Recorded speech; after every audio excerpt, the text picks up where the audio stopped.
At sa umaga pong ito, ang ating pong itatalakay ay ito pong sakit na kung tawagin po ay buni. Ayon po sa mga eksperto, tuwing mainit at maalinsangan ang panahon, ay madalas nagkakaroon ng kung ano-anong sakit sa balat gaya ng buni o ringworm.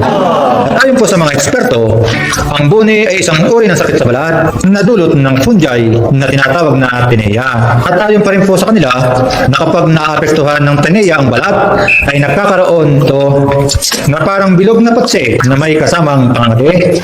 At bukod po dito, ang gilid na bahagi ng buni ay nagiging mamula-mula at mat na kumbok kumpara sa gitnang bahagi nito.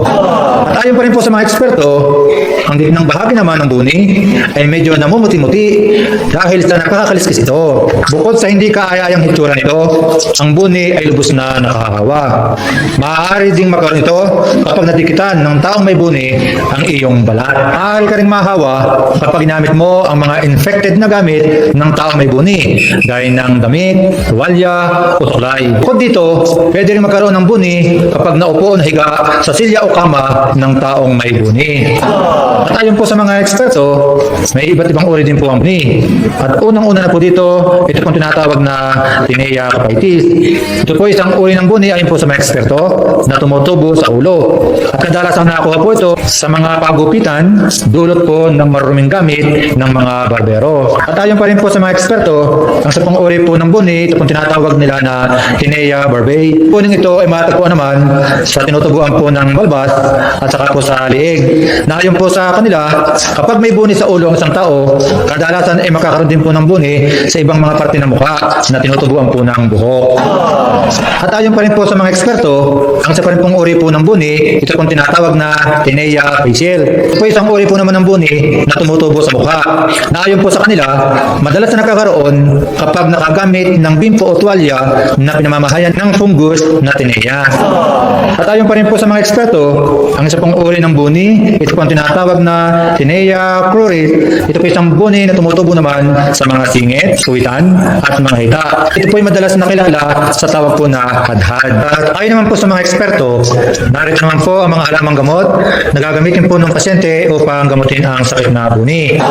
At unang-una po sa kanilang listahan ay ang halamang gamot na kung tawagin po ay bayabas. Ang gagawin lang po dito po sa bayabas ay pakukuluan po ang 10 tasa na tinagtad po ng sariwang dahon ng bayabas sa kalahating galong tubig sa loob po ng 15 minuto. Pagkatapos po nito, sasalain po at dadagdagan ng sapat na malamig na tubig na makapupuno po sa isang timba. Pagkatapos po magawa ito, ay ipaliligo po ang tubig na may dahon po ng bayabas at ipaliligo niya nga po ito habang mainit-init pa. At ang ikalawang halamang gamot po naman, na siya pong ipinapayo po ng mga eksperto upang gamutin nga po ang sakit sa balat na buni, ay ito pong halamang gamot na kung tawagin po ay tabako. Ang gagawin lang po ng pasyente, kung siya po ay meron pong buni sa ulo, pakukuluan po ang 10 sariwang dahon ng tabako sa kalahating galong tubig sa loob din po ng 15 minuto. Ito po ay kanya pong palalamigin at sasalain. Pagkatapos po nito, dadagdagan po ng sapat na tubig po na makapupuno sa 3 galong timba at shampoohin po nito ang buhok minsan isang araw hanggang ang buni nga po ay gumaling. At ang susunod naman pong halamang gamot na ipinapayo po ng mga eksperto ay ito pong halamang gamot na kung tawagin po ay kamantigi. Ang gagawin lang po ng pasyente, magpipisa po siya o magdidikdik po ng 5 hanggang 10 bulaklak ng kamantigi na ang dami po ng bulaklak na gagamitin ay ayon po naman sa laki ng infeksyon. Ang gagawin lang po ng pasyente ay kakatasin po at itatapal sa bahaging may infeksyon sa loob po ng 3 minuto. At ito po ay gagawin niya 2 beses po sa isang araw. Gagawin lang po niya, lilinisin lang po niya ang bahagi po ng may buni at pag ito pinalinis niya sa umaga ng may sabon at pag ito tinatuyo ay kanya naman po itong lalagyan ng dinidikit na po pinisa na bulaklak ng kamantigi. At gagawin din po naman niya ito sa gabi bago po matulog. At ang susunod naman pong halamang gamot na siya pong ipinapayo po ng mga eksperto ay ito pong halamang gamot na kung tawagin po ay bawang. Ang gagawin lang po ng pasyente, magbalat po ng isang butil po at durugin ng isang pirasong bawang at ito po ay kanya pong ikukuskos sa bahaging may infeksyon hanggang sa ito po ay mamula. Ito po naman ay kanya pong gagawin 2 beses din po sa loob po ng isang araw araw, alam bagay sa umaga, pagkatapos po niya itong linisin ng may sabon, at pag ito pinatuyo, ay saka po niya ito kukuskusin ng bawang na dinurog, at ito muli po niyang gagawin bago po naman siya matulog sa gabi. At ang susunod naman pong halamang gamot na siya pong ipinapayo po ng mga eksperto ay ito pong halamang gamot na kung tawagin po ay Adelpha. Gagawin lang po ng pasyente, magdidikdik ng isang talampakang haba ng tanga. Pagkatapos po nito, ito naman po ay hahaluan ng isang tasa na tinadtad ng sariwa at murang dahon ng Adelpha rin po. At pagkatapos po nito ay hahaluan po naman ang katas ng 5 patak ng sariwang langis na nyog. Pagkatapos po nito ay lagyan ang mga bahaging may kapansanan 2 beses din po sa loob po ng maghapon. Isa muli po sa umaga at ganoon din po naman ay isa sa gabi bago po matulog.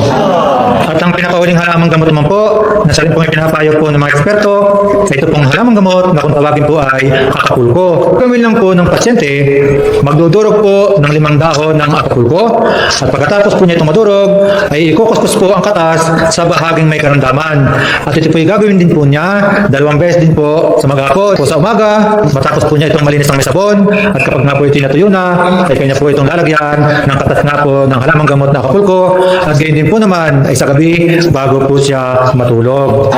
At ayon pa rin po sa mga eksperto ay pinapayo po nila na iwasan po natin ang gumamit ng mga bimpo o tuwalya na ginagamit po rin ng mga kasama natin sa bahay. Pagkat hindi po natin alam na baka po sila ay meron pong sakit na buni, ay pwede po tayong mahawa. Po, ang pinapayo po sa atin ng mga eksperto ay ibayo pong pag-iingat upang may iwasan na po natin ang iba't ibang uri po ng sakit po sa balat, lalo tigit ay ang sakit po sa balat na ito nga pong buni.